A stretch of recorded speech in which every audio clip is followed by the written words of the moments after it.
Bobby Valentino. Right. You bodyguard for him, even at one of the Diddy situations, or a Diddy-esque event. Right. He has said to you, man, I done got so much that you don't even excite him. Don't even excite him no more. But he was there with 2 females. He had 2 girlfriends at the time. He had 2 females with him. I'm thinking they were normal females. They weren't normal though. And this is one of them situations. Abnormal?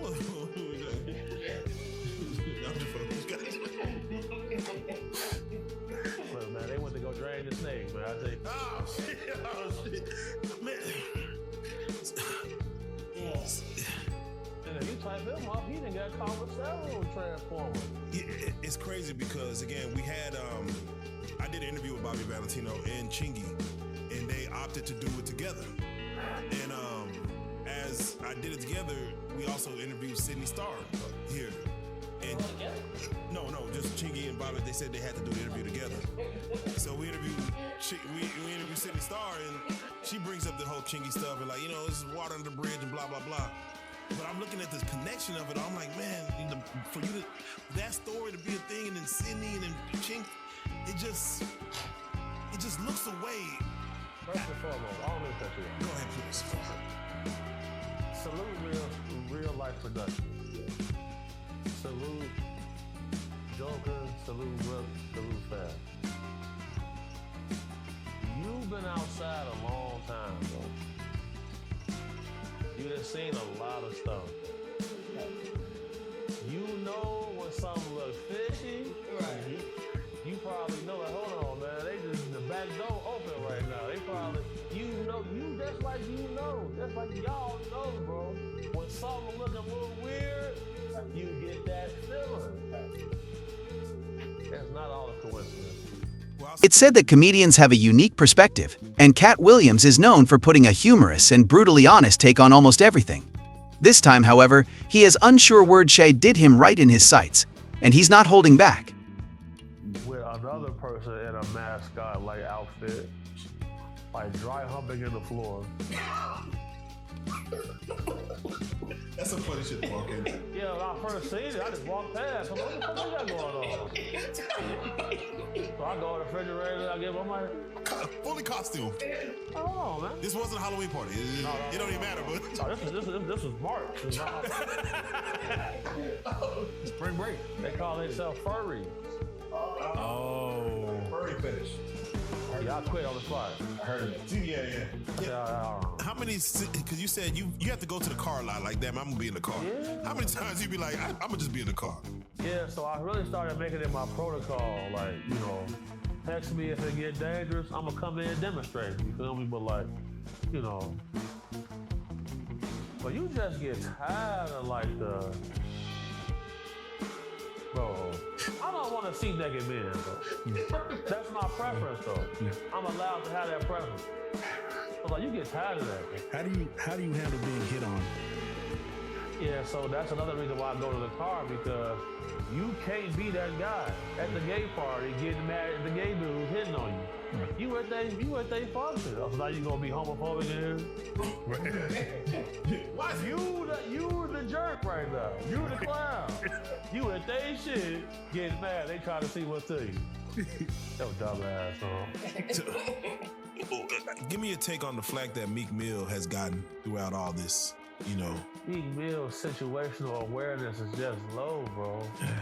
Like, that's all it is. But the man had his Amazon account hooked to his Twitter. He buying dildos and everything. It's showing on his Twitter, bro. You can't do that. Look that up. That's real. He's just crazy, bro. Like, that's all it is. Like, you know, I feel like Meek is an honorable dude. He just kind of, he just don't be up to speed a lot of times. Is that audio real? Are you getting? I don't know. That audio, I can't confirm that. Yeah. You know what I'm saying? Because my thing is this, like, the feds announced that they have a video of Diddy on camera assaulting a male sex worker. You see what I'm saying? So, like, if they making these type of announcements, bro, if they had anything on Meek Mill, bro, like, that's everywhere. Because he just got out of jail and then got off of probation, got a judge fired and all type of things. Like, so it's people who want to see him look bad. Right. So they had it to be out. Now, you mentioned getting shot multiple times. Fought. You were also in a car crash. Yeah. What has been the most, life-threatening thing that happened to you where you really... Really, it was like during a recent stand-up show, Williams approached the stage and delivered some biting criticism of Diddy's current legal issues. Naturally, he did it with the caustic, sarcastic humor that only cats can provide. People, boy or girl. But it's like almost too many cases. What are your thoughts when you hear underage and Diddy in the same sentence? Any type of contact? People said the same thing about R. Kelly. They said that there's no way it turned out to be true. What I've learned is, like the most, I've been to Billionaires Row. Like the most wealthiest guys I ever met have strange quirks, I would say. Like some of the richest dudes I know, they like being tied up, things along those lines. And there are 150,000 unaccounted for children that cross the border every year that are unaccounted for. There is a certain level of darkness that comes with levels of high wealth, because Rook just asked me right now that I think that he could rape somebody. These are people who are not used to being told no. And I know a gentleman who has a yacht, right? His yacht probably costs like $200 million. And there's an entire staff that stays on this yacht. They stay for 6 months, the other staff come for the next 6 months. So if you got enough money, you can buy a person. You can buy their time. So that's the level of what's going on.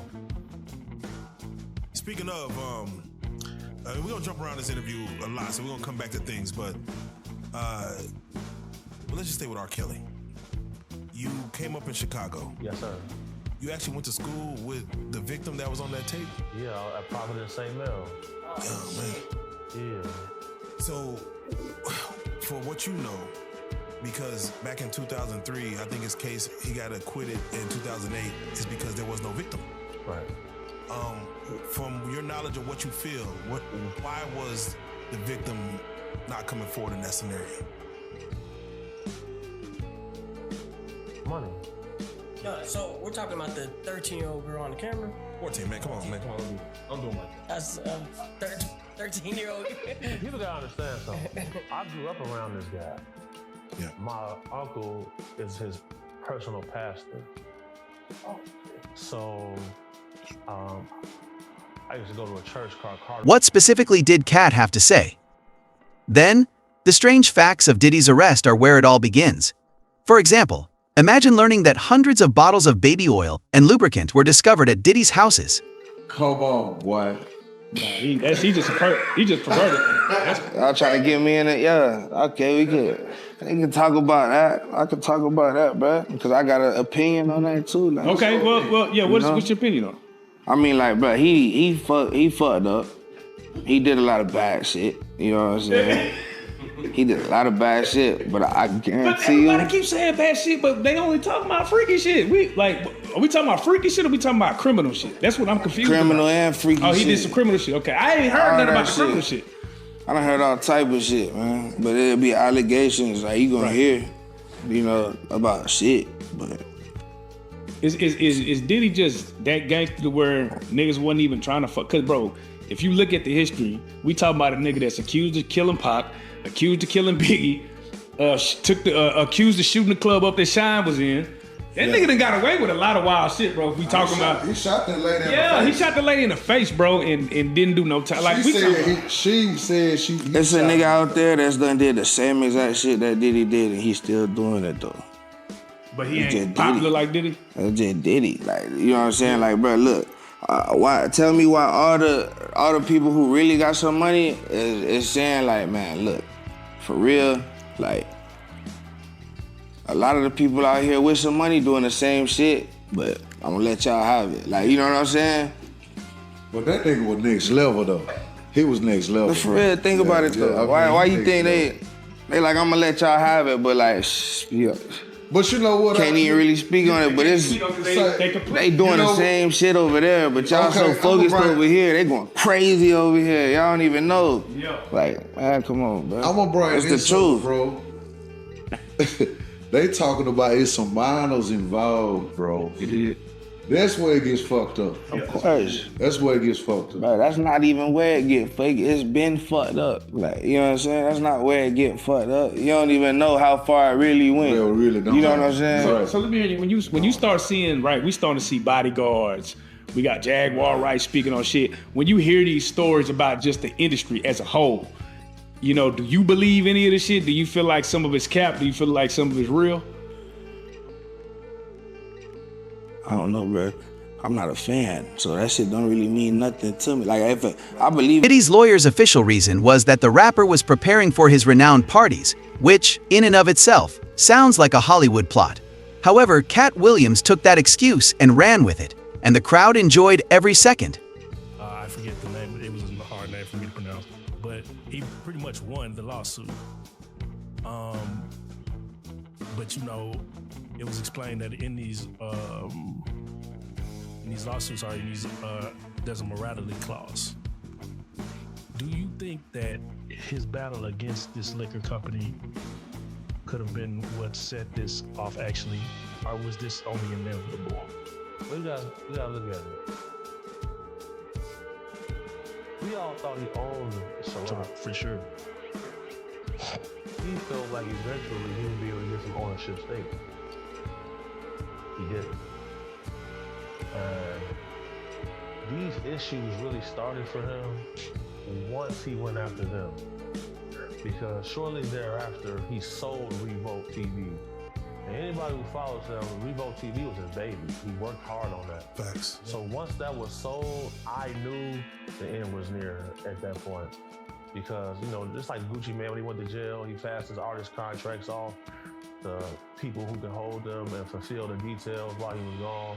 That's what they do. They pass it off to people who can put it in a shell corporation. But you can have a corporation that have an anonymous owner. So once I seen Revolt get sold, I knew the end. I knew there was going to be a tumultuous path for him for sure. Did you feel like it was Diddy's, or do you feel like he was careless towards leading up to this? Like, just, I know you had mentioned him, just the way he's moving, you know, he's, even him coming to New York, lollipops. Do you feel like he was moving like very careless and where like, that's why you don't have a bond, that's why, you know, you weren't strategic enough in this whole thing? Absolutely, because the agreement was that as long as his private jet wasn't in the same state as him, he would be able to stay on the street. The moment that jet came to New York, he got arrested. And then you gotta think about it, like, they got him on audio, calling witnesses, trying to get them to change the story. That's extremely careless. Yes. It's almost as if he was used to have. Williams made fun of Diddy's purported stash of baby oil in a manner that only he could, claiming that the drugs were in the oil, and that you thought you were getting a massage but couldn't get out of bed, which is why God gave me eczema. Although his skin condition acts as a humorous barrier against Diddy's alleged massage parties, I can't even use baby oil in Katt's world. However, the joke here wasn't only about baby oil. We were talking about him contacting witnesses and how careless that was. Do you think it's because of this drug addiction that he has? That's a great question. So I'll say this. Any man who I know who did ecstasy for more than 4 years straight, they all have a trans girlfriend right now.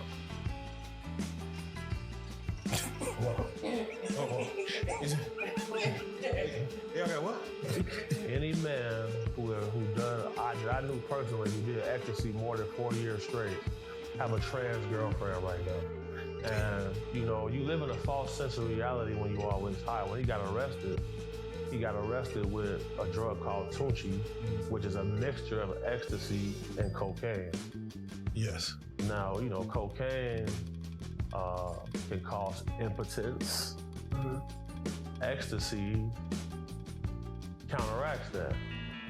So you're taking a combination of drugs, and you got arrested with it while you under indictment. You can't make it up. Can't make this up. Let me ask you, because the pink cocaine was found in Liam Payne's One Direction system, and they feel like he, accidentally fell off the roof of his hotel. But have you seen anybody dealing with pink cocaine and what effects it causes? Do you even know what pink cocaine? We all wondered what exactly goes on at these parties that need a genuine Costco-sized pile of lubricant after seeing this heavy joke at the ridiculousness surrounding Diddy's case. You can see some stripping. Trying to get interested. Okay, there we go. Boom, boom, boom. All right, Joker, coming to you right now.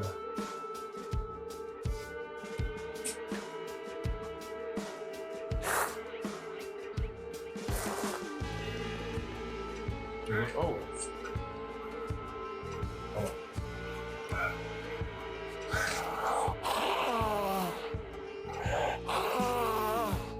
Yeah, so this is what you did to the young man. Yeah. So that's when I had 50 on me. I had to shoot through the door. And like the dude who said call 911, he got hit in the neck, hit an artery, shot blood all through the ceiling on the porch, everywhere. Oh, let me get it right, my bad. Oh yeah, that's right.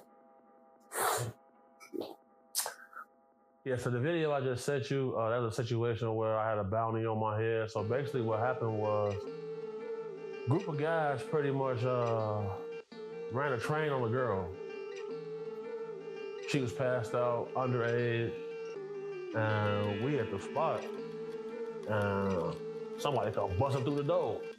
It's a female. She's like, where big homie at? I'm in the back on the couch, sleep. I hear her calling from me. I'm like, what's up?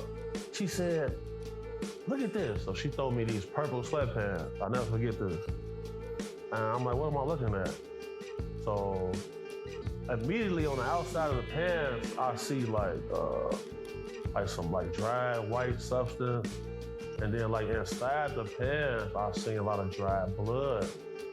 I'm like, these look like some little girl pants. What's going on? They did this to my daughter, et cetera, et cetera, et cetera. They bragging about it, making posts on Facebook, calling my daughter a hoe. She an honor roll student. She went over there with her friend, et cetera, et cetera. And she came with a bag of money, bro. Like, she came with a bag of money, bro. Like, and she wanted retribution for this. She called law enforcement and stuff like that. You feel me? I guess they As if that weren't enough, Katt went one step further and targeted Diddy's attorney, Mark Agnello, who defended his client's, let's say, unusual shopping habits by speculating that Diddy might have purchased all of that baby oil at Costco. Katt's response was, not 1,000 bottles of baby oil. It ain't that much ashy in the world. And we had took action to our own hands.